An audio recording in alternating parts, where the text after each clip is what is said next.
dad aan iman dee meel marinay waxaanu nimi institution shaqaynayey qorshe lahaa sidoo kalena waxaanu aaminsaneen mar walba qorshaha in dadku qayb ka noqdaan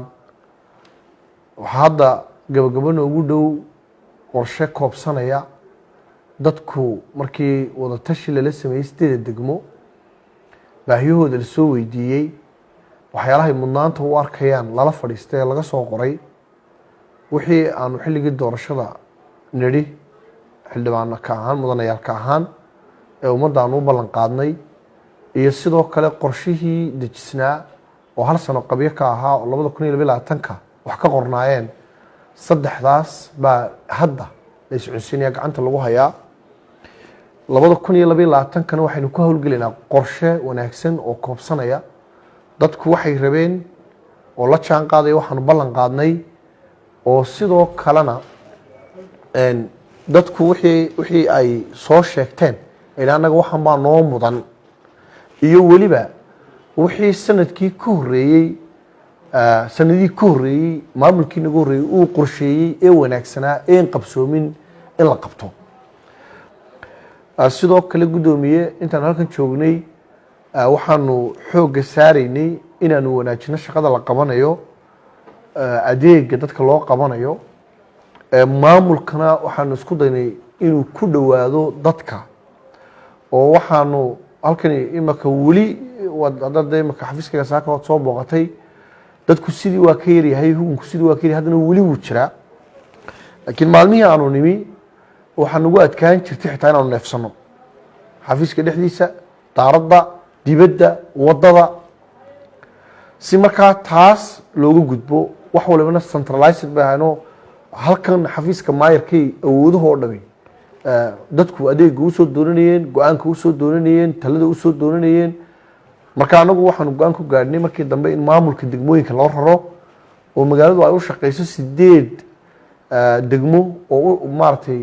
shaqadii ama adeegii dowladda hoose laga qabanayay badi ay ka socdaan go-aamadana DC-ga ama district commissionerku uu leeyahay awoodo xadka degmadiisa ku kooban oo markaa ay tahay inuu isagu shaqada maalinlaha uu qabanayo go-aankeeda yeesho kuwa ku adkaadana uu soo gudbinayo igoo qoraala uu halkan markaa u soo gudbinayo oo markaa aanu halkan kaga go-aan qaadanayno waad booqan kartaa degmooyinkayga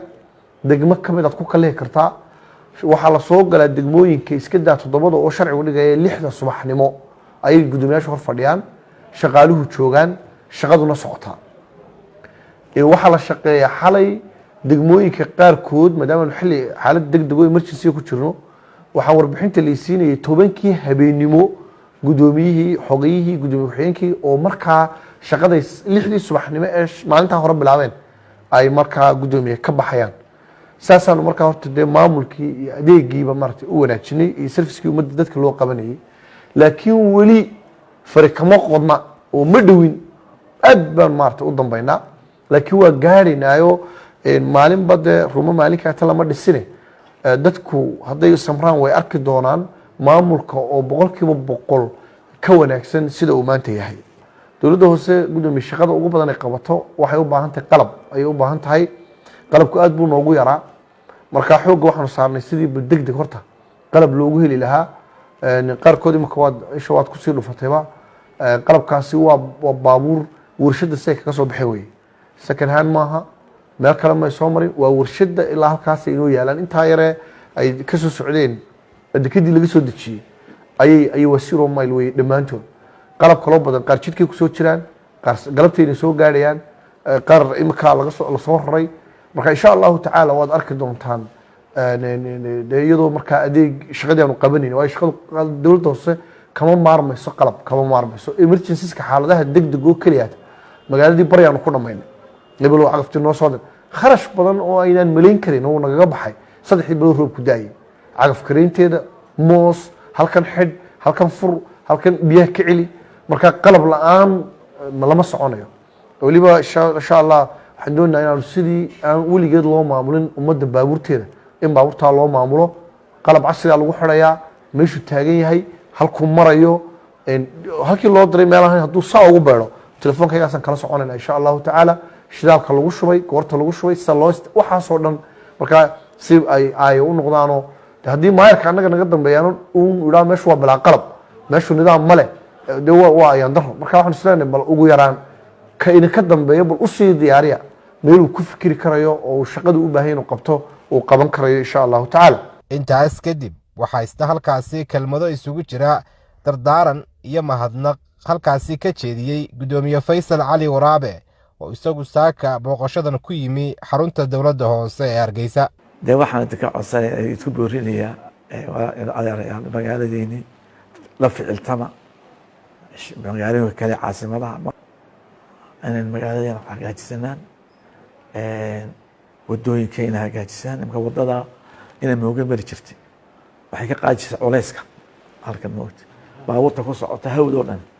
bilba halkaasay mari jirtay waxaa la yidhaha caalam thalith third weerkii iyo develop waxay isdheeryihiin maintenanceka markay aad cadad wadid dee waad ka gaaraysa intay baasha barbar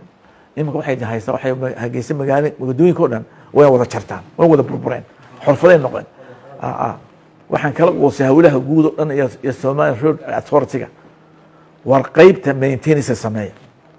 oo kala qayb bari iyo galbeed ya oo ilaalisa ima wada aragto waxa sameeyay badbarak wajara kale door Hargeysa ilaa Laascaanood ayaa burburaysa mar ilaa Laascaanood ayaa hore baaba ma ka faa'iisay wadana waa dhisay midna baabaalay you need nothing waxa la waxay ma jiro bal maga waxaan ku badiyay dhulkan iyo waxana iska xira dhulka dadka waxaan ahayn dowladda hoose imanka wax kale ka shaqeysa dhul umay bixin jireen iyo beeruun bay goof beerana ma beeraha waxa la waxay bustaanadayni dee kuwana waa iska goof meel iska ootay xitaa liis kuwan bustaanada waxay leeyihiin liis bay lahaan jireen kuwan xitaa liis male kuwan imanka naqshadaysan meekan ka wada hadalay iyagana ilaa more than 1 million waxa idin bolod baa idin samaysay 1 million ayaa calaamadda Hargeysa 1 million ka hadda casho ku soo rogtaan sanadkii atanaan bologiyo $120 keena inta lacag helaysan soo aragnays ninkan qaatay intaas oo bolog qasigu u qaastay ha keena maxaad u qaatay in xor dhula maxaad ku sameeyay wixii aad u sameysay waxaan u qaatay dee fuli hadda fuli wada wala qaaday